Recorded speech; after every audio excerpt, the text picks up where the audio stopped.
حضرات گرامی، یہ دنیا عارضی ہے، سب نے جانا ہے، جو کوئی یہاں آیا ہے اس نے واپس جانا ہے، اپنی اصل کی طرف جانا ہے۔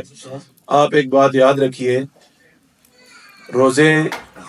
جو افطاری کرواتا ہے، حضور کی حدیث پاک ہے، کوئی ایک کھجور بھی کسی کو افطار کے لیے پیش کرتا ہے، رب تعالیٰ جتنا ثواب روزہ دار کو ملتا ہے، اللہ تعالیٰ افطار کروانے کے والے کو بھی اتنا ہی سبحان اللہ۔ حضرات گرامی، افطاریاں کروانا یا بہت سارے کھانے کا اہتمام کرنا، روزے کی اصل یہ نہیں ہے کہ پیٹ بھرا جائے، بلکہ روزے کی اصل یہ ہے غریب کے درد کو محسوس کیا جائے۔ جو روزے کی اصل ہے، رب تعالیٰ چاہتا ہے کہ انسان بھوک برداشت کرے، رب تعالیٰ چاہتا ہے بندے کو پیاس کا احساس ہو، رب تعالیٰ چاہتا ہے کہ بندہ فطرانہ ادا کرے، بندہ زکوٰۃ ادا کرے۔ یہ روزے کی اصل میں آتے ہیں یہ چیزیں۔ حضرات گرامی، ہم نے صرف کھانے پینے میں ہی یا سحریوں میں باہر جا کر ہی وقت نہیں گزارنا، روزوں میں افطاریوں میں ہی وقت نہیں گزار دینا، بلکہ جو روزے کی اصل ہے، حضور کی حدیث پاک ہے، آقا مولا صلی اللہ علیہ وسلم نے ارشاد فرمایا، اس شخص کی ناک خاک آلود ہو، یعنی ذلیل و رسوا ہو جائے وہ شخص جو رمضان کے روزے پائے، اللہ تعالیٰ کی عبادت کر کے اپنی مغفرت نہ کروا لے۔ حضور نے فرمایا رمضان کے روزے پا لی اس شخص نے، اب اسے چاہیے کہ وہ عبادت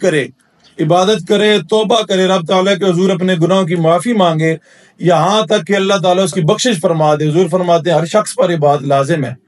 ہر شخص پر یہ بات لازم ہے۔ حضرات گرامی، تو چاہیے یہ اپنے مصلوں کو وقت دیں۔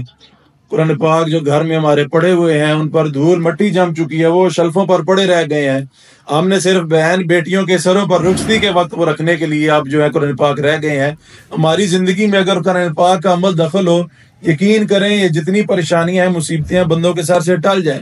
اللہ تعالیٰ سے جو رشتہ ٹوٹ چکا ہے اسے جوڑنے کی کوشش کریں، اپنے راتوں کو اٹھ کر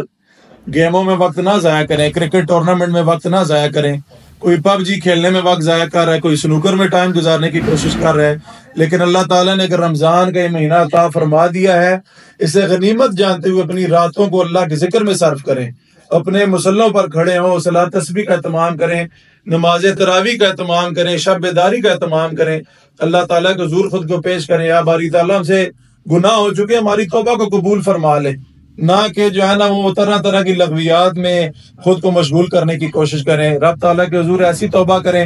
کہ اللہ تعالیٰ نے یہ جو پردے ہمارے قائم رکھے ہیں ہمیشہ قائم رہیں، ٹھیک ہے، ہمیشہ پردے قائم رہیں۔ اللہ تعالیٰ کے بارگاہ میں یہ عرض کیا کریں، دیکھیں بات اس طرح ہے، ہر بندے کو اپنا پتہ ہے کس نے کس طرح زندگی گزاری ہے، پچھلے اعمال اس کے کیسے ہیں، لیکن آپ اس بات پر اللہ کا شکر ادا کریں، یہ حضور کی امت پر اللہ کا کرم ہے کہ رب تعالیٰ بندے کا پردہ فاش نہیں کرتا۔ اگر بندے نے توبہ کر لی ہے، اللہ تعالیٰ اس کے گناہ کو معاف فرما دیتا ہے۔ حضرت مولا علی رضی اللہ تعالیٰ عنہ آپ نے ارشاد فرمایا، آپ سے سوال کیا گیا مولا ارشاد فرمائیے کہ موت کے بارے میں آپ کا کیا خیال ہے؟ حضرت علی رضی اللہ تعالیٰ عنہ آپ ارشاد فرماتے ہیں، ہم سارے مولا علی کے ماننے والے ہیں، نعرے لگاتے ہیں، ان کے نام پر جان بھی دینے کو قربان ہے، لیکن آپ کا ارشاد سماعت فرمائیے۔ مولا علی فرماتے ہیں اگر ایک شخص کی گردن پر 1000 بار تیز تلوار سے وار کیا جائے، فرمایا کہ موت کے وقت کی تکلیف اس سے بھی زیادہ ہے، موت کی تکلیف اس سے بھی زیادہ ہے۔ حضرت موسیٰ علیہ السلام سے آپ کے جو امتی تھے انہوں نے سوال کیا ہے، اے موسیٰ علیہ السلام موت کے بارے میں آپ کا کیا خیال ہے؟ موسیٰ علیہ السلام نے ارشاد فرمایا کہ اگر کسی شخص کی رگوں میں، جسم کی رگوں میں جھاڑیوں کو، کانٹے دار جھاڑیاں جسے کنڈے کہتے ہیں، فرمایا کہ کانٹوں کو داخل کیا جائے، جب صحیح داخل ہو جائے اسے دوبارہ واپس کھینچا جائے، فرمایا اتنی تکلیف بندے کو ہوتی ہے کانٹا کھینچنے سے، رگوں میں اس کی ہے، فرمایا اتنی تکلیف، یہ تکلیف کچھ بھی نہیں ہے، لیکن موت کے وقت کی تکلیف اس سے بھی زیادہ ہے۔ اللہ سب نے اللہ کے حضور پیش ہونا ہے، ٹھیک ہے، کوئی یہ بات نہ سوچے بھئی وہ وقت آئے گا تو دیکھا جائے گا، وقت آئے گا اس ٹائم اللہ تعالیٰ خیر فرمائے گا، رب تعالیٰ خیر ہی فرماتا ہے، تب ہی اللہ نے پردے قائم رکھے ہوئے ہیں۔ لیکن ایک بات یاد رکھیں، جس چیز کی دنیا میں عادت ہوگی آپ کو، جس چیز کی، موت کے وقت آپ کا خاتمہ ویسا ہی ہوگا۔ مثال کے طور پر حدیث پاک حضور نے فرمایا عصر سے لے کر عشاء کے وقت تک آپ نے سونا نہیں ہے، آپ نے سونا نہیں ہے، حدیث پاک ہے۔ اب سونا کیوں نہیں ہے؟ حضور نے فرمایا جب بندہ اس کی تشریح میں کہ جب بندہ سوتا ہے موت کا وقت آتا ہے بندے کا، فرمایا کہ جو عصر کا وقت ہوتا ہے مغرب کے درمیان سورج غروب ہونے کا وقت ہے، مردے کو اس وقت یہ زندگی کا سورج غروب ہوتے دکھائی دیتا ہے۔ فرمایا جو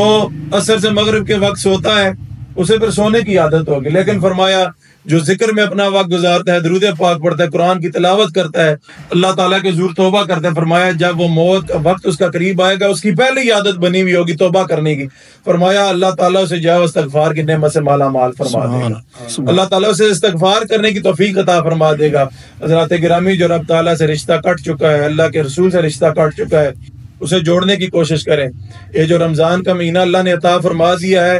بس پورا دن کوئی موبائل میں لگا ہوا ہے، کوئی کدھر لگا ہوا ہے، ان باتوں سے آپ نے نکلنا ہے۔ اور بہت ساری بات یاد رکھیے گا، بہت ساری مصروفیات ہماری خود ساختہ ہیں، ہم نے خود برطاری کی ہوئی ہے، بہت ساری مصروفیات۔ مثال کے طور پر کیا، آپ قرآن پاک پڑھنے بیٹھیں گے، لازماً بات ہے گھر سے فون آ جائے گا، دہی ختم ہو چکا ہے، دہی لا کر دے دو، پیاز ختم ہو گئے، ٹماٹر ختم ہو چکے ہیں۔ لیکن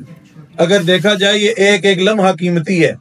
ٹھیک ہے، رحمت والا عشرہ گزر چکا ہم سے، ہم نے کتنی رحمتیں سمیٹی اللہ کی، آپ نے اس بات پر غور کرنا ہے۔ اب یہ جو ہے وہ استغفار کا، مغفرت کا جو عشرہ ہے یہ بھی جا رہا ہے ہم سے، 2 دن گزر چکے ہیں اس کے بھی،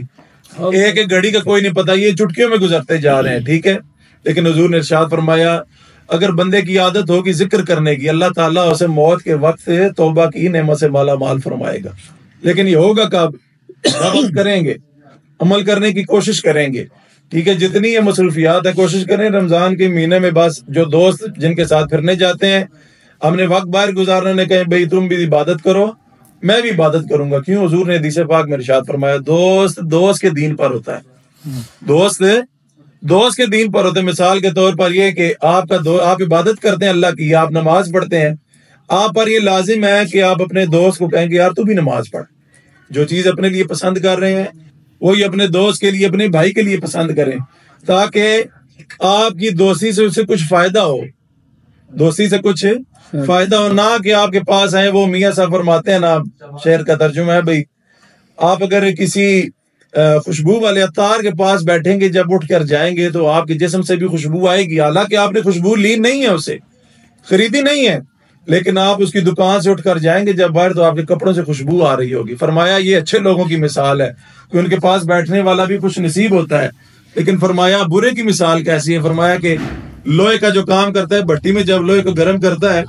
اب کوئی شخص اس کے پاس آ کر بیٹھ بھی جائے، وہ کام نہیں کر رہا لیکن چنگاریاں اٹھ کر اس کے کپڑوں پر پڑتی ہیں، اس کے کپڑوں کو جلا دیتی ہیں۔ فرمایا برے شخص کی مثال ایسی ہے کہ اس کے پاس بیٹھنے والا بھی بدبخت ہوگا، وہ اچھی بات نہیں سیکھے گا۔ تو ہم نے یہ دیکھنا ہے، ہم نے خود بھی عبادت کرنی ہے اللہ کی،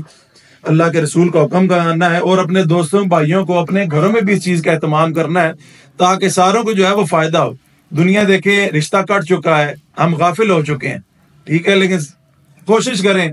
غافل جتنی زندگی گزر چکی، بس اللہ تعالیٰ کے حضور توبہ کریں، اور اب آنے والی زندگی میں اس بات کا تہیہ کریں۔ اس رمضان میں ہم نے نیت کرنی ہے کہ ہم نے زندگی میں صرف اگلے رمضان قرآن نہیں کھولنا، بلکہ ہر روز اٹھ کے ہر قرآن کا کچھ حصہ پڑھنا ہے، اسے ہم نے سیکھنے کی کوشش کرنی ہے۔ نماز ہم نے قائم کرنی ہے، جو لوگ داڑھی نہیں رکھ سکے کوشش کریں داڑھی کی نیت کریں، جو لوگ زکوٰۃ نہیں ادا کر سکے وہ زکوٰۃ کی نیت کریں، ہم نے زکوٰۃ دینی ہے۔ حضرات گرامی، آخری بات سماعت فرمائیے، بات مکمل کرتے ہیں۔ موسیٰ علیہ السلام کے دور میں ایک شخص تھا، بڑا ہی گناہ گار تھا، بہت زیادہ۔ اب ہوا کیا، گناہ امت کے زیادہ ہوتے گئے، اللہ تعالیٰ نے قحط سالی، بس وہ اس دور میں جانا قحط سالی پڑ گئی، غلہ کم ہونے لگ پڑا، بارشیں کوئی نہیں۔ اب سارے موسیٰ علیہ السلام کی امتی موسیٰ علیہ السلام کے پاس آئے، موسیٰ علیہ السلام اللہ سے دعا کریں بھی جانور مرنا شروع ہو گئے، فصلیں ہو کوئی نہیں رہی، انتظام کیسے ہوگا؟ رب تعالیٰ نے ارشاد فرمایا موسیٰ علیہ السلام ساروں کو ایک میدان میں اکٹھا کرو، انہیں کہو نماز استسقاء ادا کریں، مجھ سے مانگے، میں جو ہے نا انہیں بارش عطا فرماؤں گا۔ موسیٰ علیہ السلام نے جا کر امت میں اعلان کیا بھی فلاں دن ہم نے نماز استسقاء پڑھنی ہے، سارے آپ لوگ یہاں فلاں میدان میں اکٹھے ہو جائیں۔ اب سارے آگے، سب نے نماز استسقاء ادا کی، موسیٰ علیہ السلام نے دعا فرمائی، بارش کوئی نہیں ہو رہی، بڑی دیر التجائیں کر رہے ہیں، سارے التجائیں کر رہے ہیں۔ موسیٰ علیہ السلام سارے اب آگے انہوں نے کہا بھی موسیٰ علیہ السلام ہم نے اللہ تعالیٰ کی بارگاہ میں دعا کی ہے، آپ نے تو کہا تھا آپ کا رب بارش عطا فرما دے گا، لیکن بارش کوئی نہیں ہو رہی۔ موسیٰ علیہ السلام کوئی طور پر گئے، رب تعالیٰ سے عرض کیا باری تعالیٰ تو نے ارشاد فرمایا تھا میں بارش عطا کروں گا۔ رب تعالیٰ نے فرمایا موسیٰ علیہ السلام یہ جتنا مجمع ہے اس مجمع میں ایک شخص ایسا ہے وہ اتنا گناہ گار ہے، اس شخص کی گناہوں کی وجہ سے میں تمہاری دعا قبول نہیں کر رہا، میں تمہاری دعا قبول نہیں کر رہا۔ موسیٰ علیہ السلام واپس آئے، موسیٰ علیہ السلام نے آ کر اعلان کیا بھی رب تعالیٰ تو یہ فرما رہا ہے کہ بندہ ایک ہے پورے مجمع میں جو گناہ گار ہے، جو بہت زیادہ گناہ گار ہے، اب اس کے گناہوں کی وجہ سے میں توبہ قبول نہیں کر رہا۔ اب جس نے گناہ کیے تھے اسے پتا تھا بھی میں نے کیا گناہ کیے ہیں، اور مجھے ہی میرے گناہوں کی وجہ سے جو ہے وہ بارش عطا نہیں فرما رہا اللہ تعالیٰ۔ سب نے سر کو ایسے نیچے پھینکا جتنے لوگ تھے وہاں پر، رب تعالیٰ کی بارگاہ میں توبہ کرنا شروع کی۔ لیکن وہ جو بندہ تھا اسے پتا تھا کہ میں کتنا گناہ گار ہوں سب سے زیادہ، اس نے اب کیا کیا، رب تعالیٰ کے حضور دل ہی دل میں توبہ کیا ہے، باری تعالیٰ آج کے دن تو میرا پردہ رکھ لے، میں تجھ سے وعدہ کرتا ہوں کہ میں اگلی زندگی ساری تیری بندگی میں گزار دوں گا، تیری بندگی میں گزار دوں گا۔ اس نے اللہ کے حضور دل میں ہی توبہ کی۔ ابھی موسیٰ علیہ السلام نے ہاتھ نیچے نہیں کیے تھے، دعا سے دوبارہ بارش برسنا شروع ہو گئی، بارش خوب برسی۔ موسیٰ علیہ السلام دوبارہ گئے اللہ کے تعالیٰ کے حضور کوئی دور پر، یا باری تعالیٰ بندہ بھی حاضر نہیں ہوا، بندہ بھی کوئی سامنے پیش نہیں ہوا، اور تو نے بارش عطا فرما دی، تو نے تو کہا تھا وہ گناہ گار ہے۔ رب تعالیٰ نے ارشاد فرمایا موسیٰ علیہ السلام وہ جو گناہ گار تھا اس میرے بندے نے میری بارگاہ میں توبہ کر کے مجھ سے صلح کر لی ہے۔ موسیٰ علیہ السلام نے عرض کی یا باری تعالیٰ میں بندہ دیکھنا چاہتا ہوں۔ اللہ تعالیٰ نے ارشاد فرمایا موسیٰ علیہ السلام جب وہ بندہ گناہ گار تھا تو میں نے اس کے عیبوں کو ظاہر نہیں کیا، اب تو اس نے میرے ساتھ صلح کر لی ہے، میں اب اس کے عیبوں کو کیسے ظاہر کر دوں۔ حضرات گرامی ایسی توبہ کرنی ہے ہم نے اللہ تعالیٰ کی بارگاہ میں، دل ہی دل میں توبہ کرے۔ یہ افطاری کا وقت قبولیت کا وقت ہے، ہر بندے کو پتہ ہے زندگی کیسے گزاری ہے، بس اگلے جتنے رمضان کے روزے رہ گئے کوشش کریں اللہ کو راضی کر لیں، اپنے گھروں میں اہتمام کریں، اپنے بچوں کو اپنے بھائیوں کو لگائیں، جس نے قرآن ابھی تک نہیں پڑھنا شروع کیا کم از کم ایک قرآن پاک تو رمضان میں مکمل کرے نا۔ جس نے تجوید نہیں سیکھی ابھی تک تجوید سیکھے، نماز وضو غسل کے فرائض نہیں پتہ، جسے ہر بندے کو پتہ ہے کہ میں کتنے پانی میں، کوشش کریں شرم محسوس نہ کریں، مسجد میں جائیں، علماء سے رابطہ کریں، بولیں بھائی ہمارا یہ ٹھیک کروائیں۔ اللہ تعالیٰ نے ڈیوٹیاں جو لگائی ہوئی ہیں ان کی، رب تعالیٰ کی بارگاہ میں التجا، اللہ تعالیٰ سچے دل سے توبہ کرنے کی توفیق عطا فرمائے۔ رمضان کے جتنے دن رہ گئے ہیں رب تعالیٰ ہمیں اپنی بخشش کروانے کی، اللہ تعالیٰ سے ہم بخشش مانگنے کی توفیق عطا فرمائے، یاد آ کہ اللہ تعالیٰ ہمارے گناہوں کو معاف فرما دے۔ وآخر دعوانا الحمدللہ رب العالمین۔